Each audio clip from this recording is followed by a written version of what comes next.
for all of you who have been arrested and, been locked up outside of your house while the cops just searched everything in your home, because that's happened to all of us on such an often basis that we learned all the tips and tricks to tell you what to do when this happens to you. I know that P just got arrested last week. Chris was arrested 3 weeks ago. I was arrested twice in the last month. So take our advice very seriously here.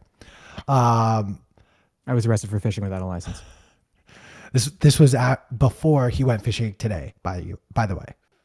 Anyways. Yeah, I don't give a fuck. I do what I want. So it looks like cops are really, really learning about crypto and Bitcoin. And they are now making sure that they find your keys when they come into your home and search and seize and take away all of your goodies. We can dive into the actual nitty gritty of this story.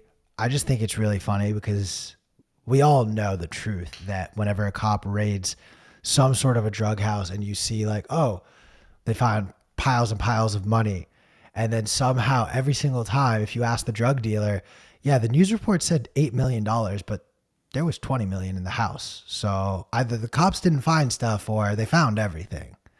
So all I'm going to say is if a cop takes your keys, I would do everything in my power to make sure you keep an eye on that UTXO, because Lord knows they may not actually try to turn that in. They may just pocket it. I'm going to just say it. They will. That seems like a random aside. I mean, I don't think you are.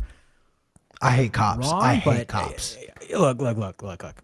Me too. But specifically what the story's about is Bloomberg has reported that it is now part of or it is becoming more and more standard in law enforcement protocols, procedures, guidelines for police officers, for FBI to explicitly search for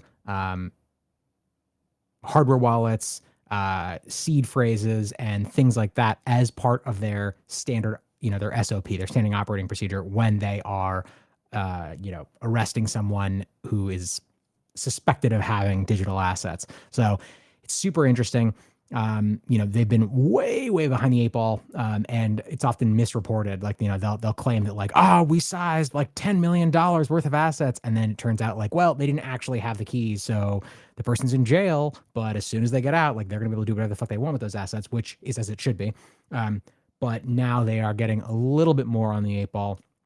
And this is another example of why it is so important to, when and as you are ready to, explore things like multi-sig and multi-jurisdictional multi-sig, so that if something were to happen, if you were to get shipped off to the gulag, then if you have a multi-sig setup and it's multi-jurisdictional, or actually if you just have a multi-sig setup and you don't have all of your the private keys that are associated with your Bitcoin in one place, in your place of residence, then you're protected against law enforcement agencies seizing those keys and then using it to liquidate your Bitcoin holdings. So explore multi-sig, take your Bitcoin off exchanges, take responsibility for your financial future.